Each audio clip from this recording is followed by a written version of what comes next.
So finally SBI clerk prelims का result भी out हो चुका है और मेंस एग्जाम का एडमिट कार्ड भी आउट हो चुका है। दोनों की लिंक डिस्क्रिप्शन में अवेलेबल है, तो जिन लोगों ने अपना स्कोर कार्ड या फिर एडमिट कार्ड डाउनलोड नहीं किया है वो एक बार ज़रूर डाउनलोड कर ले, लिंक आपको डिस्क्रिप्शन में मिल जाएगा। एग्ज़ाम की डेट आई है 15 जनवरी 2023, यानी आज से अगर मैं दिन भी काउंट करूँ तो ऑलमोस्ट 10 या 11 दिन है। सो हमें 11 दिन में क्या करना है? सो एसबीआई क्लर्क्स मेंस 2022 की 11 दिन की, या यूं कहूँ तो 10 डे स्ट्रेटेजी क्या होनी चाहिए। देखो 10 दिन में वैसे तो कुछ नहीं हो सकता, जो आपने किया है उसी को आप इम्प्रोवाइज्ड कर सकते हो। नया कुछ सीखने बैठोगे तो ज़्यादा टेंशन आ जाएगा, तो बेटर है जितना आता है उसको और मजबूत बना लो, क्योंकि डेफिनेटली मेंस एग्जामिनेशन डिफ़िकल्ट होता है, बट अप्रोच और स्ट्रेटेजी बहुत ज़रूरी है। क्योंकि कोई बंदा केवल कंटेंट सॉल्व करता आ रहा है, मैथ्स, रीजनिंग, इंग्लिश, कंप्यूटर, तो उससे काम नहीं बनने वाला। क्योंकि ये चीज़ समझो कि कौन सा कंटेंट आपको करने में कम समय लगेगा और आपको ज़्यादा मार्क्स दे जाएगा। तो वैसा एक बहुत बड़ा कंटेंट है और वो है करंट अफेयर्स का। जी हाँ, अगर आप करंट अफेयर्स को इग्नोर करते हो तो बहुत बड़ी गलती कर रहे हो। आपको पूरा दिन का आधा दिन, यानी 24 घंटे का आधा दिन, या फिर पूरे दिन के आप 18 घंटे पढ़ते हो तो 9 घंटे, अगर 12 घंटे पढ़ रहे हो तो 6 घंटे, यानी जितना भी आप पूरे दिन में पढ़ रहे हो उसका आधा टाइम, यानी minimum 6 to 8 hours per day आपको करंट अफेयर्स को देना है।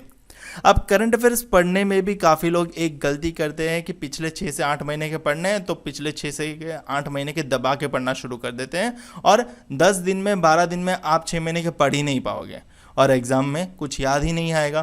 तो ऐसा फुलिश एक्ट नहीं करना है। आपको ये समझना है कि करंट अफेयर्स सबसे पहले रिसेंट मंथ यानी दिसंबर, उसके बाद नवंबर, उसके बाद अक्टूबर, उसके बाद सितंबर, उसके बाद अगस्त, उसके बाद जुलाई। ठीक है, अब एक साथ 6 महीने का पढ़ोगे और कुछ याद नहीं रहेगा तो आपको कोई बेनिफिट नहीं है। तो आप थोड़ा स्मार्ट वर्क करो। आप पहले क्या करो, 2-2 की पैर में मंथ डिवाइड कर लो, और आपको क्या करना है, पहले दिसंबर नवंबर पढ़ो, यानी एक दिन में दिसंबर कंप्लीट करने का ट्राई करो। अगर एक दिन में कंप्लीट नहीं होता तो 2 दिन में पढ़ भी लो और उसको रिवाइज भी करो, गो थ्रू कर लो ऊपर से।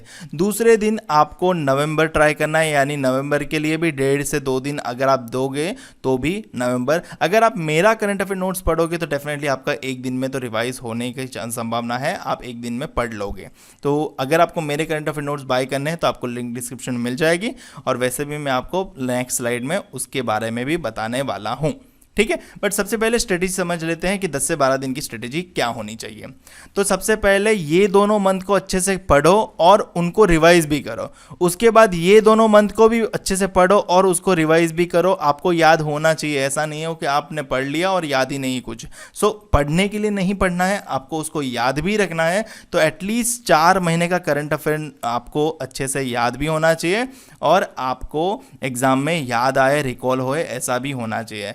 फिर ऐसा नहीं है कि आपने एक बार गो थ्रू कर लिया और एग्जाम में कुछ नहीं याद है, सब डाउट है, सब धुंधला धुंधला है, तो ऐसा नहीं होना चाहिए। और फिर अगर आपके पास टाइम बच जाए तो आप अगस्त जुलाई का भी देख सकते हो, और अगर इससे भी ज़्यादा आपके पास टाइम बच जाए तो आप जून का भी देख सकते हो, और जून से भी आपको 2 से 3 क्वेश्चन आने की संभावना होती है। मई से भी आपको 2 से 3 क्वेश्चन आने की संभावना होती है, और उससे पहले से भी 2 से 3 क्वेश्चन आने की संभावना होती है। बट कहना क्या तात्पर्य इतना है कि आपको रिसेंट मंथ से शुरुआत करनी है, और करंट अफेयर बेस्ड सोर्स जो है ना वो आपको लिंक डिस्क्रिप्शन में मिल जाएगा। रिव्यू देखना चाहते हो तो रिव्यू भी मिल जाएगा। ठीक है, नेक्स्ट है second point, daily mock test लगाओ। जी हाँ, mains level mock test daily लगानी है। अब मॉक टेस्ट लगाने में क्या होता है, 2.5 घंटे की जैसी मॉक टेस्ट होती है, और आप लगाने बैठोगे तो आप लगाते समय अपना टाइम एनर्जी होगा इन्वेस्ट, और उसमें भी आपको जो नहीं आया होगा वो सीखने, वो प्रैक्टिस करने आप उसके बाद लगाओगे टाइम, तो ज़्यादा टाइम वेस्ट होगा। तो मेरा सजेशन इतना है कि मॉक टेस्ट पहले सबमिट कर दो और फिर उसको सॉल्व कर लो। ठीक है, तो डेली ऐसा करो, मॉक टेस्ट सबमिट करो, सॉल्व करो। सो डायरेक्ट अगर आप मॉक टेस्ट सॉल्व करोगे तो तकरीबन 3 से 4 घंटे में आपका मॉक टेस्ट सॉल्व हो जाएगा और आपके तीनों सब्जेक्ट रिवाइज हो जाएंगे। मैथ्स भी डिफिकल्ट लेवल वाला, रीजनिंग भी डिफिकल्ट लेवल वाला, क्वांट भी डिफिकल्ट लेवल, मैथ्स यानी क्वांट, इंग्लिश भी डिफिकल्ट लेवल वाला और जनरल अवेयरनेस भी डिफिकल्ट लेवल वाला आ जाएगा, रिसेंट वाला आ जाएगा, अच्छा वाला क्वांटिटी। ठीक है, नेक्स्ट पॉइंट है डेली 5 मेंस लेवल पजल भी सॉल्व करो। जी हाँ, इसमें जो पजल आ रही है वो तो सॉल्व करनी है और भी आपको daily 5 mains level puzzle solve करनी चाहिए, क्योंकि पजल डिफ़िकल्ट ही होने वाली है। आपको टाइम मिलने वाला है ज़्यादा, तो आपको टाइम देकर उसको सॉल्व करना है। ठीक है, डेली 5 मेंस लेवल की भी DI सॉल्व करो। So daily 5 mains level puzzle, daily 5 mains level DI। So इसके लिए 30 मिनट या फिर 1 घंटा, और सेम यहाँ पे भी। ठीक है, फिर शांत रहो एग्जाम में और अपना टाइम लो। देखो ऐसा नहीं होने वाला है कि 200 में से 200 अटेम्प्ट होने वाले हैं, मतलब 155 में से 155 अटेम्प्ट होने वाले हैं जितने भी क्वेश्चन है।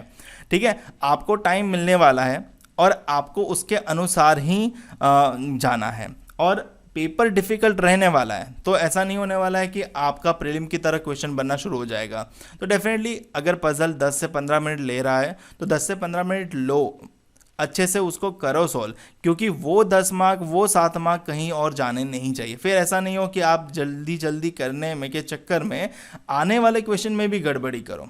सो अपने आप को शांत रखो, पेशेंस रखो और अच्छे से जितना अटेम्प्ट हो सके उतना अटेम्प्ट करो। ऐसा नहीं है कि हमें ज़्यादा अटेम्प्ट करना है, जितना हो सकता है उतना ही करना है।